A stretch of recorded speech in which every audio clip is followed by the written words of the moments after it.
Assalamu alaikum warahmatullahi wabarakatuh. Hope you're doing well. PearlyThings had a video titled The Audacity of Single Mothers. In this video, she told the women, I'm paraphrasing, do you think it is fair to expect monogamy when you have given someone else a child? That is such a loaded question that I find it very repulsive, so degrading, and sometimes I wish I could get in the octagon with Pearl just to be the women's champion. Because that is such a cruel and evil thing to say to women, as if they're dirty because they've had a child and that they are not deserving of having someone who doesn't commit adultery. And it is vile for Pearl to make men think that because they have money, they can be fornicators and adulterers. Pearl masquerades as a traditional woman and that she champions traditional women. But in conservative Christianity and Orthodox Islam, fornication and adultery is utterly condemned, regardless of if the woman has a child from a previous marriage. And so I wanted to share, here's a verse from the Quran, 17:32. Nor come nigh to adultery, for it is a shameful deed, and an evil opening the road to other evils. Adultery is evil no matter what. You don't get to cheat on someone, okay, Pearl? Just because they have a adorable child. I saw under some of those videos people leaving comments that said single mothers are like used underwear. The hatred that is stirred up because of what Pearl promotes will definitely be added to her record on Judgment Day, I believe. Now we are in 60:12. O Prophet, when believing women come to thee to take the oath of fealty to thee, that they will not associate and worship any other thing whatever with Allah, they will not steal, that they will not commit adultery or fornication, that they will not kill their children, that they will not utter slander intentionally, forging falsehood, and that they will not disobey thee in any just manner.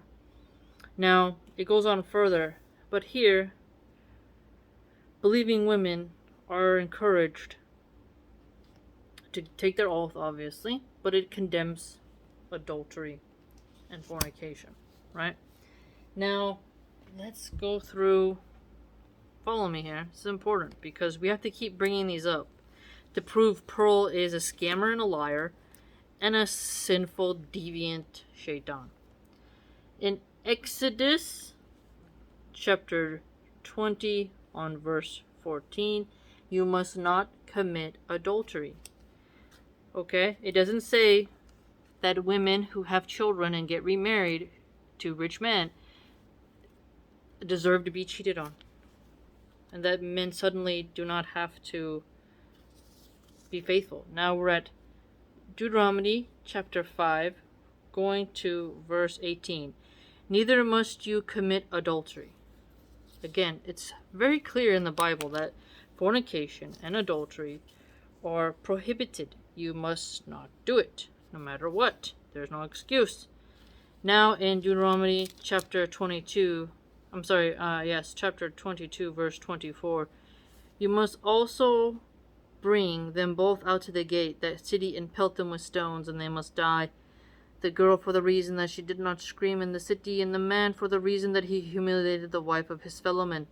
So you must clear away what is evil from your midst, implying that adultery and fornication is evil. It is entirely evil. It is not good for society. And asking women if it's, she's basically gaslighting them and saying, well, it's not fair for you dirty, unworthy woman who had a beautiful, adorable child to ever expect that a man practice keeping it in his pants.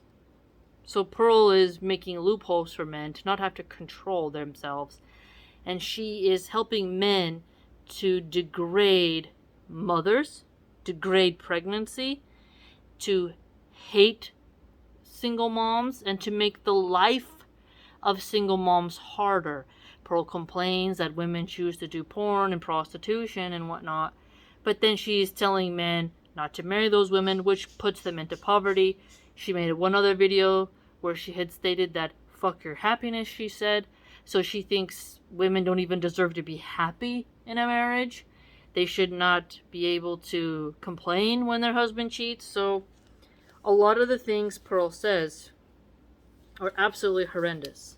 Now we're in Ezekiel chapter 16, going to verse 26. And you went prostituting yourselves to the sons of Egypt, your neighbor's grade of flesh, and you continued making a prostitution abound in order to offend me. So prostitution, men who pay escorts, rich, high-value men, it's not good, not healthy. You shouldn't do it. Don't do it. Now in Matthew chapter 5, 27 and 28. You heard that it was said, you must not commit adultery.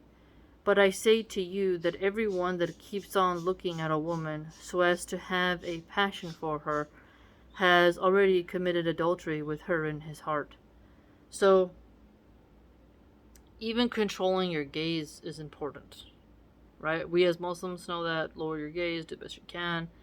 Don't purposely entice men. Try to do what's right. But it's clearly telling the men, do not do that. Okay?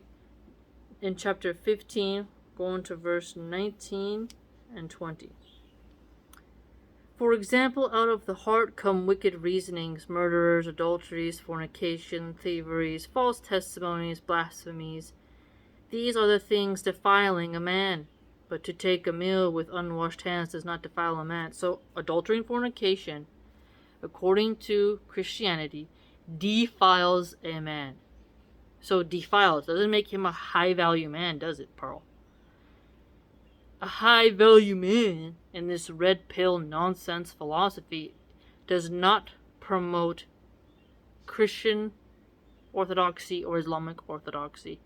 Because under the eyes of the one creator, adultery and fornication are wrong, no matter if it's a man or a woman. It is wrong, period. Here, you can clearly see that it defiles a human being to cheat. So telling women, is it fair that you want someone to be with you?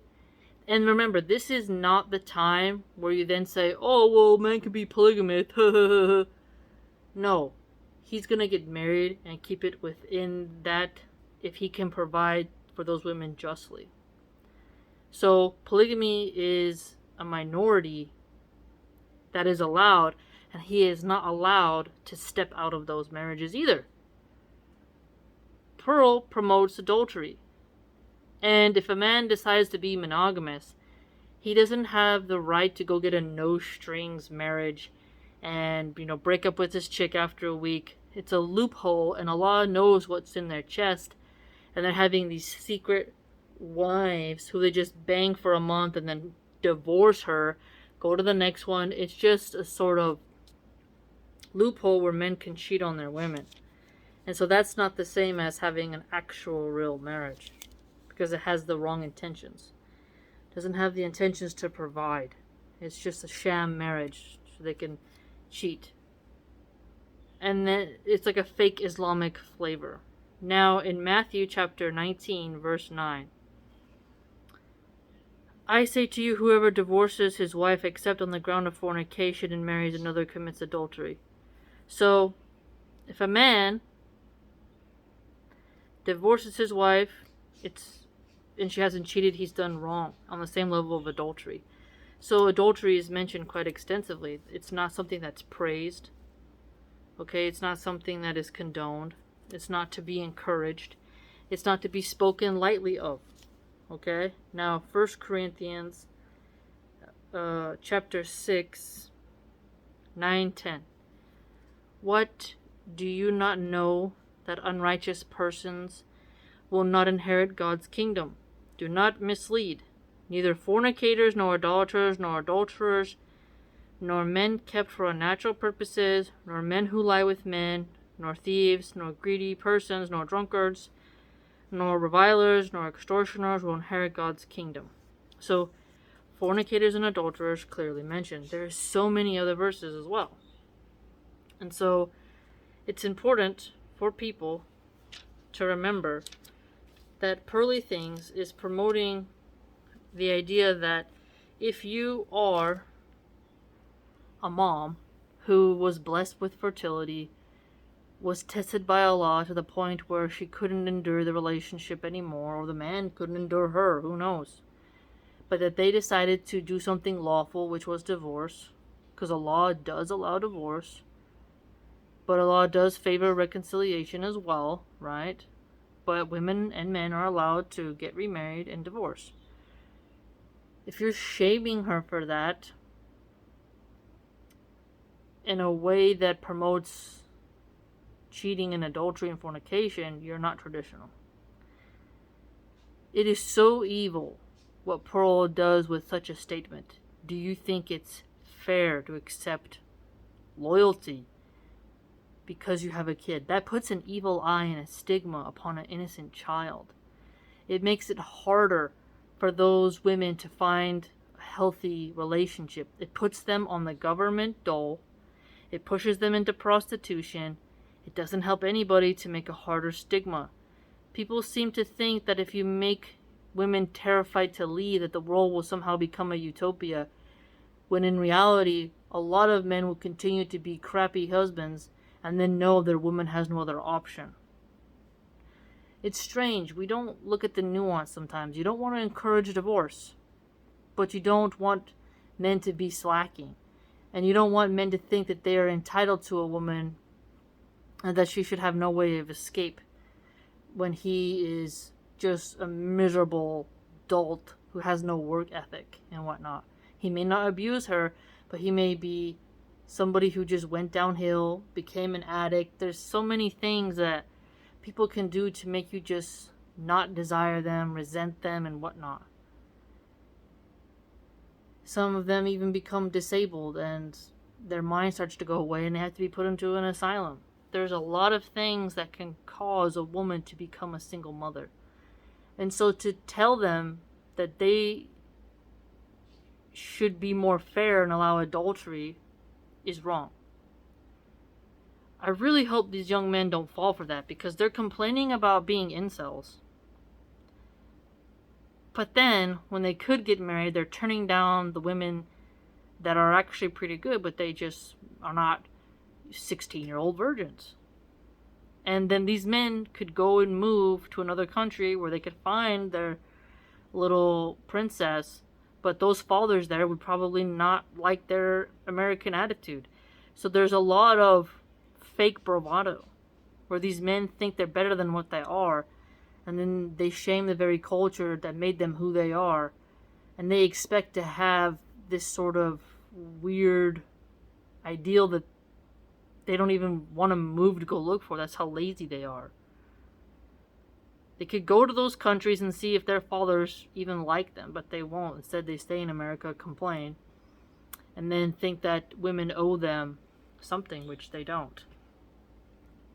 I just hope that there are more brave content creators who give single mothers advice, who help marriages to stay happy, healthy, and vibrant and functional.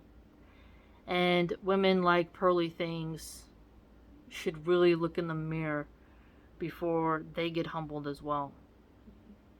It's so disgusting to put in the minds of women that they don't deserve to have a loyal husband because they have a child from their ex.